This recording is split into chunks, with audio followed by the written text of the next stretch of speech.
Anda masih bersama kami dalam Breaking News Kompas TV, masih bersama juru bicara Kementerian Haji dan Umroh, Mas Ihsan Marsha, dan juga pakar hubungan internasional Universitas Pajajaran, Pak Teguh Reza Shah. Tadi Mas Ihsan, Pak Reza sempat menyatakan bahwa berbagai skenario sudah disiapkan. Kementerian Haji dan Umroh tetap melaksanakan persiapan ibadah haji dan memastikan bahwa sementara ini situasi di Mekah, Madinah, Jeddah aman dan kondusif. Bagaimana pendapat Anda, Pak Reza? Terima kasih. Dalam hal ini, itu kita punya tanggung jawab besar ini, pemerintah Indonesia melakukan diplomasi kepada pemerintah Arab Saudi, kemudian pada saat yang sama juga diplomasi internasional. Pada saat diplomasi bilateral, ini tugas utamanya adalah Pejambon dan juga diwakili oleh kedutaan besar kita di Arab Saudi ya. Dengan demikian kita dari sekarang tahu persis apa yang terjadi di sana, kemudian juga kita harus mempersiapkan ini H-40 ini di dalam negeri. Ini saya yakin Pak Ihsan sudah punya timeline nih, H-0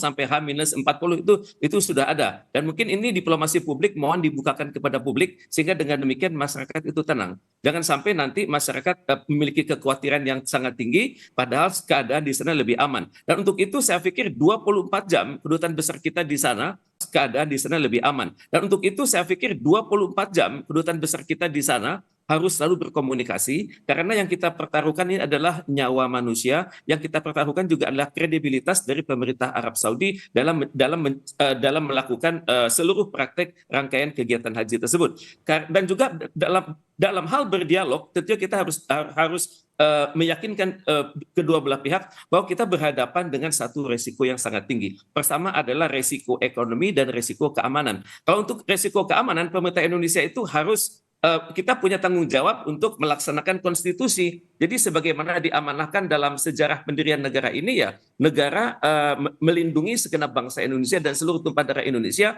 di mana dalam hal ini negara memberikan rasa aman dan perlindungan hukum serta fisik bagi seluruh rakyat, wilayah dan kekayaan alam. Dan untuk itu harga nyawa ini tidak ternilai, dan untuk itu kita harus memerhatikan dalam dialog tersebut bahwa bagaimana prosesnya. Kalau memang daerah atau wilayah penyelenggaraan ibadah haji ini dipastikan aman, kondusif begitu, mengapa pemerintah tetap harus menyiapkan skenario? Bahkan skenarionya itu ada beberapa, mulai dari pengalihan rute sampai opsi penundaan. Pak Reza. Sebagai negara yang demokrasi, ya, negara yang melindungi rakyatnya, maka negara itu harus memikirkan semua risiko yang aman dan juga risiko tidak aman. Ini semua negara akan memikirkan nasib warga negaranya karena tidak bisa dipermainkan ini. Negara harus memberikan informasi yang seluas-luasnya, sejelas-jelasnya bagi masyarakat Indonesia, dan untuk itu kan bahasa yang digunakan tuh macam-macam. Bagi mereka yang berasal dari Jawa Barat, kalau kita lihat misalnya usianya, itu ada usia generasi X, generasi Y, generasi Z, generasi milenial, dan generasi alpha. Itu bahasanya beda-beda. Jadi untuk itu pemerintah harus memiliki keyakinan yang sepenuhnya bahwa di sana itu aman. Dan aman itu bukan berarti di sana aman, tapi juga proses dari sini ke sana itu aman, dan juga kepulangannya itu aman. Dan ini adalah hal yang masyarakat barangkali kurang pahami. Jadi jangan nanti menuntut belum apa-apa sudah menuntut, ya kita berhadapan dengan situasi yang kita tidak bisa prediksi begitu. Tapi untuk itu tentunya kita sangat berharap bahwa hubungan diplomatik antara Indonesia dengan Arab Saudi yang sangat baik, bukan hanya di level haji tapi di level ekonomi, di level investasi, juga di level hubungan kemasyarakatan itu akan kita gunakan sama-sama, bahwa banyak payung-payung mendukung hubungan bilateral yang baik ini. Baik, Pak Reza, Mas Ihsan, kita akan sambung kembali. Namun sudah masuk kembali telepon interaktif, ada Ibu Dharma di Tangerang Selatan. Assalamualaikum, selamat siang Ibu Dharma. Waalaikumsalam. Silakan. Silakan Ibu Dharma. Saya Ibu Dharma dari Tangerang. Saya mau bertanya sama Bapak Ihsan, kalau misalnya seandainya nih pemerintah Indonesia memilih yang opsi kedua dan ketiga itu yang tadi saya tonton, itu nasib saya gimana ya Pak? Soalnya saya kan udah 15 tahun menunggu nih.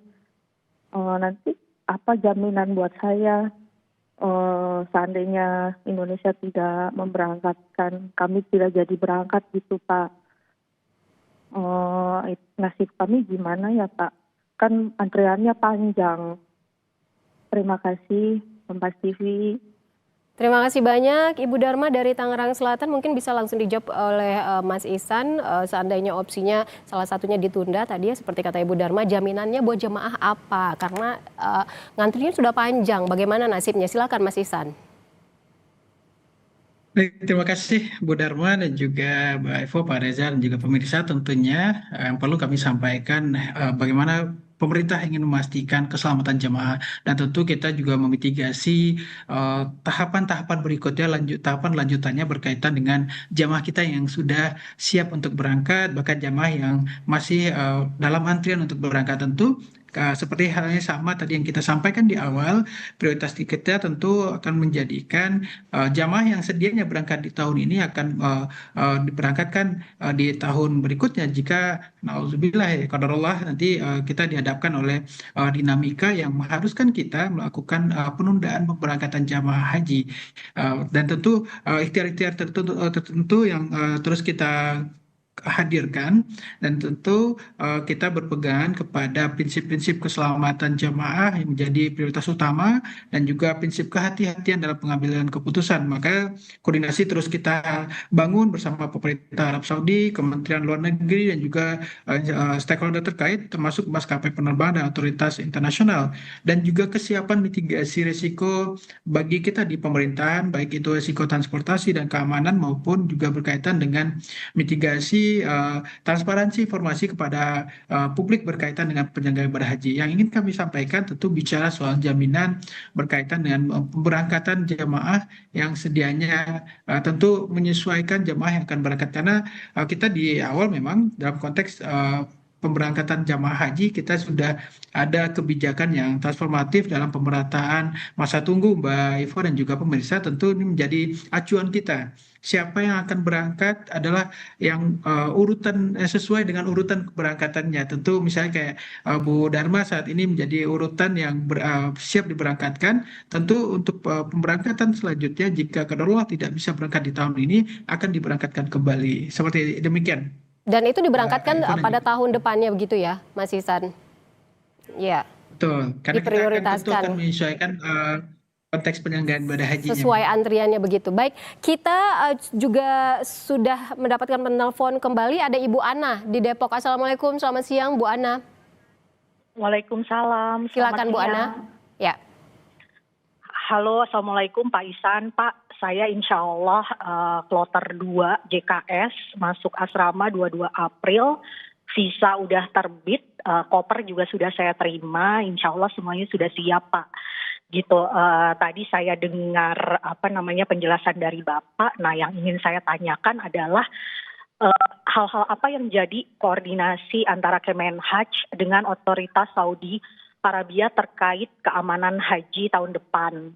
Nah, terus pertanyaan kedua kan insya Allah saya akan berangkat menggunakan Saudia ya Pak, yang disebut akan direct flight dari Jakarta ke Madinah gitu. Nah, tadi Pak Teguh Reza Syah juga menyoroti bahwa jangan sampai kita bisa pergi tapi nggak bisa pulang. Nah, yang ingin saya tanyakan gimana mitigasi jalur udaranya Pak? Gitu. Terima kasih Pak. baik. Baik, Terima terima kasih. kasih. Ibu Ana dari Depok ya, silakan Mas Ihsan. Depok. Baik, terima kasih Bu Ana. Pertama tentu berkaitan dengan koordinasi, apalagi bicara keamanan, ada aspek koordinasi secara dalam konteks diplomasi. Ada kita di pemerintah Indonesia ada perwakilan misalnya melalui Kementerian Luar Negeri, ada perwakilan-perwakilan kita di Arab Saudi yang khusus bicara tentang perlindungan. Tidak hanya jemaah, juga bicara tentang perlindungan warga negara kita di Timur Tengah, di luar negeri, dan juga dalam konteks penyelenggaraan ibadah haji hingga saat ini. Komunikasi terus terbangun, bahkan pemerintah Arab Saudi juga menyampaikan hingga saat ini kondisi di Mekah, Madinah, dan Jeddah tetap kondusif untuk penyelenggaraan ibadah haji. Artinya ini jadi pegangan kita saat ini. Tentu di samping kita perlu mempersiapkan mitigasi skenario mitigasi berkaitan dengan berbagai kemungkinan. Ini perlu kami sampaikan bahwa komunikasi terus terbangun termasuk bicara tentang rasa aman. Dan ini juga kembali tadi seperti yang disampaikan oleh Pak Reza, bagaimana Arab Saudi sebagai tuan rumah penyelenggaraan ini Tuan Rumah Arab Saudi sebagai yang akan melayani Duyufur Rahman tentu punya komitmen berkaitan dengan keamanan dan juga perlindungan bagi jamaah tidak hanya di Indonesia, maka dari seluruh dunia tentunya. Maka perlu ada dorongan-dorongan diplomasi tadi yang disampaikan, termasuk tadi berkaitan dengan penerbangan. Memang sampai saat ini eskalasi yang terjadi di kawasan di Timur Tengah, ada penerbangan-penerbangan yang direct flight itu bisa memulangkan jamaah tanpa terkendala. Misalnya kayak kita lihat dalam fase pelaksanaan ibadah umroh bagi jamaah kita, yang saat ini kita pantau adalah sejak 28 Februari lalu ada eskalasi yang cukup tinggi, Mbak Ivo dan juga Mbak Ana dan juga pemirsa. Jamaah yang menggunakan maskapai direct, misalnya seperti Saudia, Garuda Indonesia, Lion Air itu dapat memulangkan dan memberangkatkan jamaah sesuai dengan dalam keadaan aman dan juga dengan fase dan ataupun waktu yang normal gitu sesuai dengan jadwalnya masing-masing.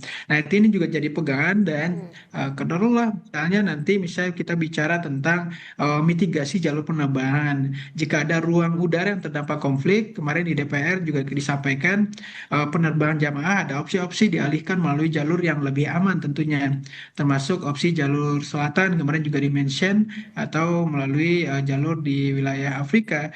Dan tentu ini juga dengan pertimbangan-pertimbangan dengan soal jarak dan juga jauhnya jarak tempuh. Dan tentu kita terus berkoordinasi intensif dengan otoritas Arab Saudi dan maskapai dalam memastikan slot penerbangan, jalur udara, serta berkaitan dengan alur kedatangan jamaah kita sehingga dapat berjalan aman dan lancar. Ini juga bicara tentang kesiapan operasional dalam pelaksanaan ibadah haji. Ya, Dan semoga ini bisa Bu Ana. menjawab ya dari kekhawatiran, pertanyaan, dan kegelisahan dari calon jemaah haji. Salah satunya tadi Ibu Ana dari Depok ya.